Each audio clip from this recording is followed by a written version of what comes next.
ጤነኛ ነን ብለን የምናስብ ሰዎች ማለት ጤነኛ መሆናችንን በምን መፈተሽ እንችላለን? ለምን ብዙ ጊዜ የአእምሮ መቃወስ ውስጥ ያሉ ሰዎች ጤነኛ ነኝ ብለው ነው እነሱ ምን ቢያስቡት እና ወደ ትሪትመንት ላይ እኔ ምን ሆንኩኝ ምናምን የሚሉ ሰዎች አሉ። ብዙ ሰዎች ጤነኛ መሆናችንን እንዴት መፈተሽ አለብን? እንዴት ኦፕን ሆነ ራሳችን ማየት አለብን ትያለሽ? ከባድ ጥያቄ ነው።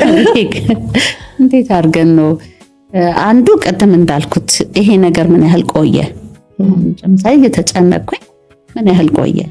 እንቅልፍ ያልተኛሁት ለምን ያህል ጊዜ ነው ብሎ ማለት፣ ወይም ደግሞ ተደጋጋሚ ከስራ ያስፈቀድኩ ቀርቼ አሞኛል ብዬ ግን ሆዴ ምናምን ሁሉ ነገር ሰላም ከሆነና ይሄ ነገር ግን ምንድነው ለከስሜቴ ጉዳይ አይደለም ወይ ብሎ ማለት።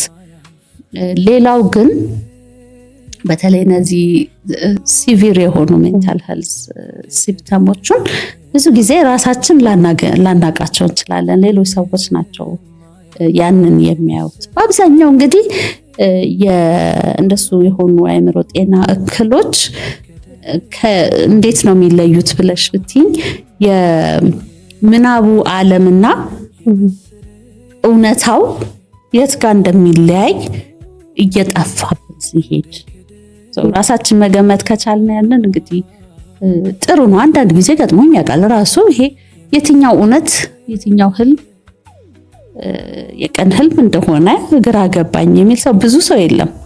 ሌላው ሰው ነው የሚያይለት። ሰፖርት ሲስተም ያስፈልገናል።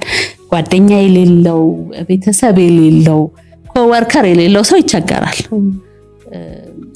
የት ጋር እንደሆነ እውነት ይሁን አይሁን ማወቅ ያቅተዋል።